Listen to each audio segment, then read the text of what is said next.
Hi, my name is Dustin. I'm a respiratory coach, and I'm going to show you about CPAP. But first of all, I want to answer a question that I got. So people said, I got CPAP. Is this my only option? Well, first of all, CPAP works because it helps protect your airway and provide you oxygen by providing flow to open the airway. But it's not your only tool. Your breathing is influenced by how you live, move, eat, and recover. Let's walk through some tools you can do to get started today. Nasal breathing is a foundation. Your nose is designed to filter air, humidity, and humidify your air. It helps create resistance that helps keep your airway open. It's 80% more efficient in delivering oxygen.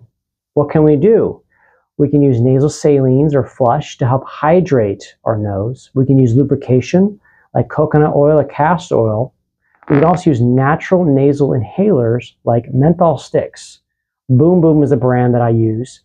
You can also use physical dilators. They either go over the nose or in the nose to help open the nares. The goal is to make nasal breathing easy and automatic.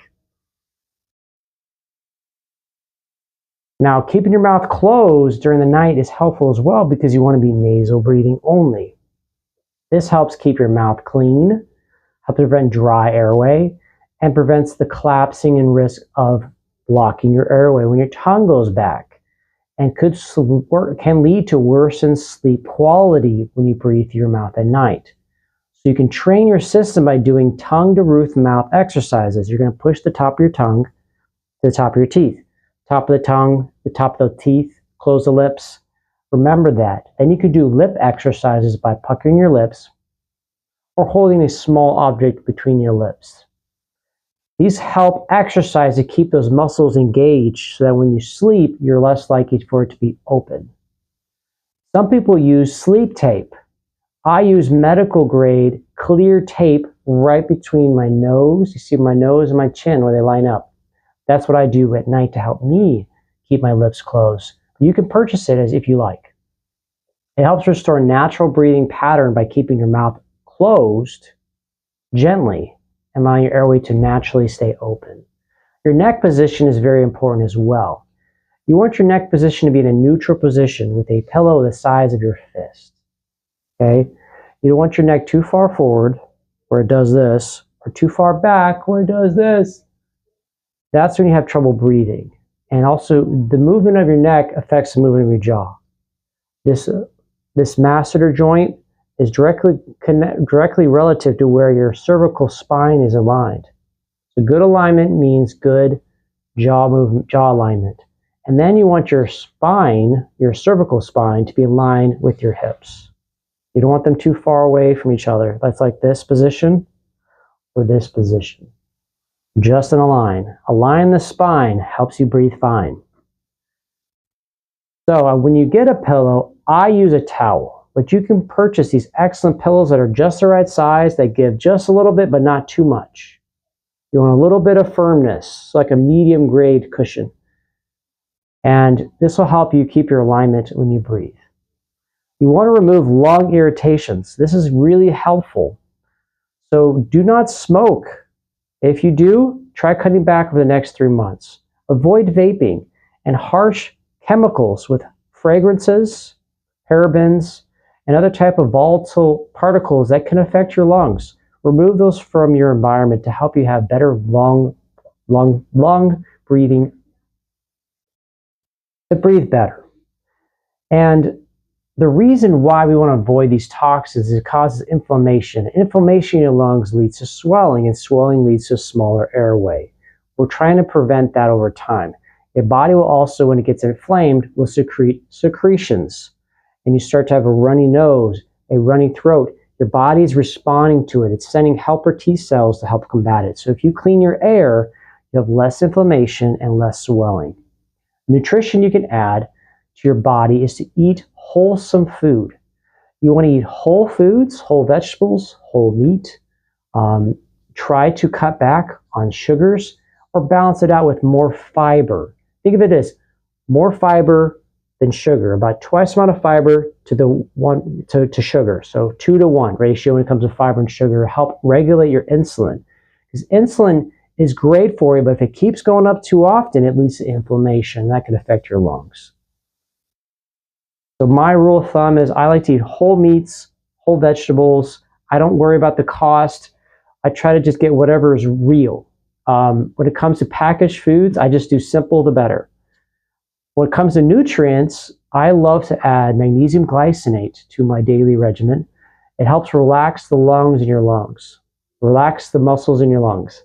And you can take D3 as well, which is a natural immune support that works really well to help your body heal. And then I throw in some omega-3 fatty acids daily, just help with the overall inflammation in my body. Then if I need extra inflammation control, I go to turmeric and ginger. Those are my favorite options for me. You guys find some other options that are helpful.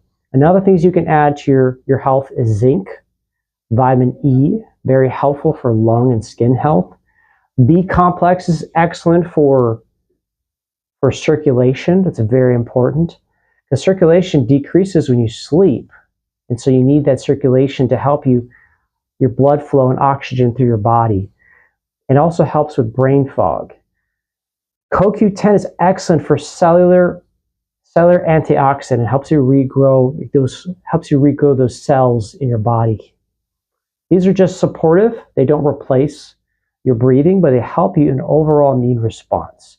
Exercises can help as well. So make sure you exercise, doing light cardio. When you do your exercises, breathe through your nose.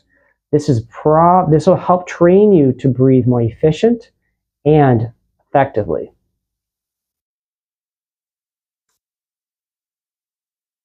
Now, these are some options that are outside of CPAP that have been in the market currently. There will be many more in the future. There's current medications they've said are for sleep apnea that basically are helping you lose weight. Because a lot of problems that we're dealing with is our body does not change when it comes to our airway and our lungs. They stay the same size, but if we added the extra pressure from our weight, it's like trying to swim underwater and breathe. It's harder to breathe because all that pressure. So automatically you decrease that pressure from the outside. Over time, you should breathe better. What also companies have done is decided we got to exercise our tongues, so we've decided to create a TENS unit called Excite OSA. I've used it myself. It's a TENS unit you put in your mouth, exercises your tongue for 20 minutes. You do this for a while, it's an option you can do if you don't want to do the tongue exercises.